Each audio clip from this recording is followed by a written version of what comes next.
ಈ ಬಗ್ಗೆ ಮಾತನಾಡೋದಕ್ಕೆ ಚಿಕ್ಕಪೇಟೆ ಕ್ಷೇತ್ರದ ಶಾಸಕರಾಗಿರುವಂತಹ ಉದಯ್ ಗರುಡಾಚಾರ್ ಅವರು ನಮ್ಮ ಜೊತೆ ಫೋನ್ ಸಂಪರ್ಕದಲ್ಲಿ ಜಾಯ್ನ್ ಆಗಿದ್ದಾರೆ. ಉದಯ್ ಗರುಡಾಚಾರ್ ಅವರೇ, ಈಗ ಕಂಪ್ಲೇಂಟ್ ಅಲ್ಲಿ ಎಲ್ಲೂ ಹನುಮಾನ್ ಚಾಲೀಸಾ ಆಜಾದ್ ಬಗ್ಗೆ ಪ್ರಸ್ತಾಪನೆ ಇಲ್ಲ. ಬಿಜೆಪಿ ಅವರು ಸ್ವಾರ್ಥಕ್ಕೋಸ್ಕರ ಈ ಪ್ರಕರಣವನ್ನ ಯೂಸ್ ಮಾಡ್ಕೊಳ್ತಿದ್ದಾರೆ ಎಲೆಕ್ಷನ್ ಟೈಮ್ ನಲ್ಲಿ ಅಂತ ದಿನೇಶ್ ಗುಂಡೂರಾವ್ ಕಾಂಗ್ರೆಸ್ ಅವರು ಆರೋಪ ಮಾಡ್ತಿದ್ದಾರೆ. ಇಲ್ಲ ಮೇಡಮ್, ಆತರ ಏನಿಲ್ಲ. ಕಂಪ್ಲೇಂಟ್ ಕಾಪಿ ನೀವು ನೋಡಿದೀರಾ ಸರ್? ನೋಡಿದೀನಿ ಎಲ್ಲ ನೋಡಿದೀನಿ. ನನಗೆಲ್ಲ ಗೊತ್ತು, ನಂದೇ ಕಾನ್ಫಿಡೆನ್ಸ್ ಅಲ್ವಾ.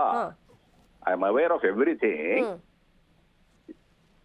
ಇದು ಏನಾಗಿದೆ, ಇದು ಅಷ್ಟೊಂದೇನು ದೊಡ್ಡ ಮಟ್ಟಕ್ಕೆ ಹೋಗ್ಬೇಕಾಗಿರೋದು ಅಲ್ಲ ಅದು. ಬಟ್ ಬಿಜೆಪಿ ಅವ್ರು ಮಾಡಿದ್ದಾರೆ ಅಂತ ನಿಮ್ಗೆ ಅನ್ಸುತ್ತಾಗ ನಿಮ್ ಪಕ್ಷದವ್ರೆ? ಅಲ್ಲಲ್ಲ, ನಾವು ಅಲ್ಲಿ ನೆನ್ನೆನೂ ನಾನು ಇದ್ದೆ, ಅಲ್ಲಿ ಎಲ್ಲ ಮಾಡಿದ್ವಿ. ಯಾಕಂದ್ರೆ ಅಲ್ಲಿ ಏನಾಯ್ತು ಅಂದ್ರೆ, ಒಬ್ಬ ಅಮಾಯಕ ಹುಡುಗನಿಗೆ ಒಬ್ಬ ಅದು ಒಂದು ಅಂಗಡಿ ಇಟ್ಕೊಂಡಿದ್ದಾನೆ, ಚಿಕ್ಕ ಅಂಗಡಿ. ಆಚೆ ಕಡೆಯಿಂದ ಬಂದ್ಬಿಟ್ಟು 4 ಜನ ಕೂತ್ಕೊಂಡು ಆ ಹುಡುಗನಿಗೆ ಚೆನ್ನಾಗಿ ಹೊಡೆದಿದ್ದಾರೆ. ಏನಕ್ಕೆ ಹೊಡೆದಿದ್ದಾರೆ? ಸುಮ್ಮನೆ ಅವರು ಬೇರೆ ಸಮುದಾಯದವರು, ಅವರು ಇವನಿಗೆ ಹೊಡೆದಿದ್ದಾರೆ. ಈಗ ನೋಡಿ, ಇದು ಚುನಾವಣೆ ಸಮಯ, ಎಲ್ಲ ಒಂದು ಉದ್ರೇಕ ಆಗುವಂತ ಒಂದು ಪರಿಸ್ಥಿತಿಗೆ ಬಂದಿದೆ. ಇದು ಏನ್ ಮಾಡ್ತೀರಿ ಇದಕ್ಕೆ ಹೇಳಿ?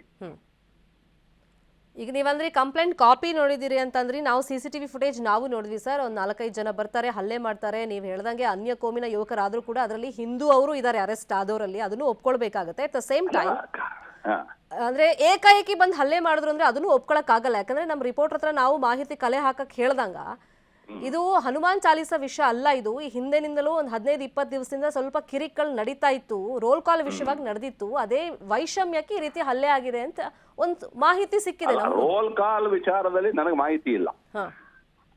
I am comprehensively sure about it. ನಮಗೆ ಯಾರು ಹೇಳಿಲ್ಲ, ಯಾಕಂದ್ರೆ ನನ್ನ ವಿಧಾನಸಭಾ ಕ್ಷೇತ್ರ ಅದು.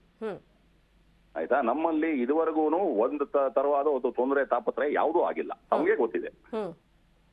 We have made sure that the concerned officials of the bureaucrats and all the system, ಅವರು they are using their things perfectly and ಆರಾಮಾಗಿ ಎಲ್ಲರೂ ಸುಲಲಿತವಾಗಿ ಆನಂದವಾಗಿ ಅವ್ರ ಜೀವನಗಳನ್ನು ನಡೆಸ್ಕೊಂಡು ಹೋಗ್ತಾ ಇದ್ದಾರೆ.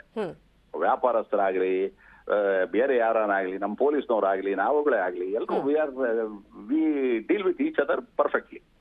ಈಗ ಏನಾಗಿದೆ ಅಂತ ಹೇಳಿದ್ರೆ, ಇದೊಂದು ಸ್ವಲ್ಪ ಇದು ಅವ್ರು ಬಂದ್ಬಿಟ್ಟು ಒಂದು ಸಮುದಾಯದವರು ಬಂದು ಹೊಡೆದು ಆ ಹುಡುಗನಿಗೆ, ನೆನ್ನೆ ಅಲ್ಲಿ ನಾನು ಇದ್ದೆ, ಅಲ್ಲಿ ತಮಗೂ ಗೊತ್ತಿದ್ದು ವಿಷಯ. ಏನದು ಹಂಗ ಹೊಡೆಯೋದು, ಮುಖ ಮೂತಿ ಎಲ್ಲ ಹೊಡೆದು ಹಾಕಿ, ಇದೆಲ್ಲ ಮಾಡಬಾರ್ದಲ್ವೇ ನಮ್ಮ?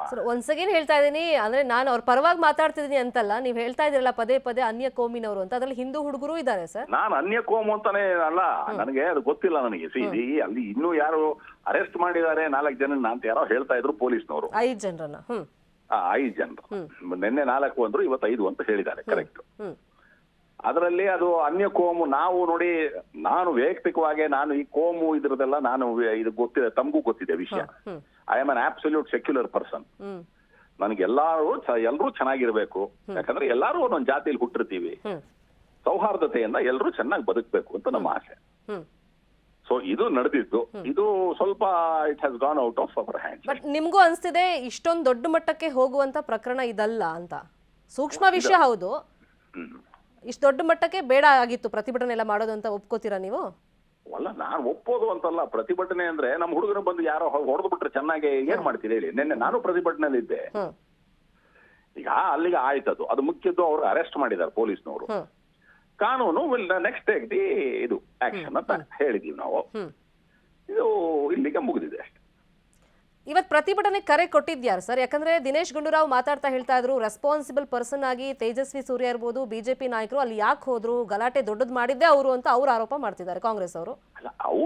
ಅವ್ರ ಆರೋಪ ಅವ್ರು ಮಾಡ್ತಾ ಇರ್ತಾರೆ, ನಮ್ಮ ಆರೋಪಗಳು ಮಾಡ್ತಾ ಇರ್ತಾರೆ. ಇದು ತಮಗೂ ಗೊತ್ತಿದೆ ಅಲ್ವೇ?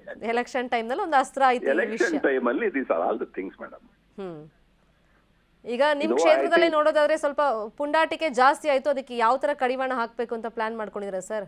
ಇಲ್ಲ ಮೇಡಮ್, ಇದು ನಾವು ನಮ್ಮ ಪೊಲೀಸ್ ಅವರು ಬೇರೆ wonderful lot of people in the police department. ಹೌದು. ಸೊ ಅವ್ರು ಯಾರಿಗೂ ಈ ತರದ್ದು ಈ ಸಿಚುವೇಶನ್ ತರಬೇಕು ಅಂತ ಯಾರಿಗೂ ಆಸೆ ಇಲ್ಲ. ಎಲ್ಲವೂ ನಿಯಂತ್ರಣದಲ್ಲಿ ಇದೆ ಈಗ. ಆಯ್ತಾ? ಇದನ್ನ ಸ್ವಲ್ಪ ಹೊತ್ತಾದ ಮೇಲೆ ಇವರು ಮಿಕ್ಕಿದ್ದೆಲ್ಲ ಒಂದು ತೀರ್ಮಾನ ಮಾಡಿ ಆಚೆ ಬರ್ತಾರೆ ಎಲ್ಲರೂ. ಇನ್ಫ್ಯಾಕ್ಟ್ ನಾವು ಲೈವ್ ಫುಟೇಜ್ ಗಮನಿಸ್ತಾ ಇರುವಾಗ ತೇಜಸ್ವಿ ಸೂರ್ಯ ಅವರೇ ಹೇಳ್ತಿದ್ದಾರೆ 5 ಜನರು ಅರೆಸ್ಟ್ ಆಗಿದೆ, ಈಗ ಶಾಂತ ರೀತಿಯಿಂದ ವರ್ತಿಸೋಣ, ಎಲ್ಲರೂ ಮನೆಗೆ ಹೋಗಿ ಅಂತ ಕರೆ ಕೊಟ್ಟಿದ್ದಾರೆ. ಸ್ಟಿಲ್ ಅಲ್ಲಿ ಪ್ರತಿಭಟನೆ ಮುಂದುವರೆದಿದೆ. ಅಲ್ಲ, ಪ್ರತಿಭಟನೆ ಮುಂದುವರೆದಿದೆ. ಯಾಕಂದ್ರೆ ಪಾಪ ಜನರಿಗೆ ಒಂದು ಆಕ್ರೋಶ ಇದ್ದೇ ಇರ್ತದಲ್ವೇ. ಹಿಂಗೆ ಬಂದ್ಬಿಟ್ಟು ಒಬ್ಬ ಅಮಾಯಕನ್ನ ಒಂದು ಅಂಗಡಿ, ಚಿಕ್ಕ ಅಂಗಡಿ, ಡಬ್ಬ ಅಂಗಡಿ ಇಟ್ಕೊಂಡು ಏನೋ ಒಂದು ವ್ಯಾಪಾರ ಮಾಡ್ತಾ ಇದ್ರು, ಬಂದು 4-5 ಜನ ಹಿಡ್ಕೊಂಡು ಹೊಡೆದ್ರು ಅವನಿಗೆ. ಇದು ಯಾವ ನ್ಯಾಯ ಹೇಳಿ? ಅಫ್ಕೋರ್ಸ್ ಇನ್ವೆಸ್ಟಿಗೇಷನ್ ಆಗ್ಬೇಕಾಗತ್ತೆ. ಅಂದ್ರೆ ಏಕಾಏಕಿ ಬಂದು ಹಲ್ಲೆ ಮಾಡಿರಕ್ಕಂತೂ ಚಾನ್ಸಸ್ ಇಲ್ಲ ಮೇಲ್ನೋಟಕ್ಕೆ.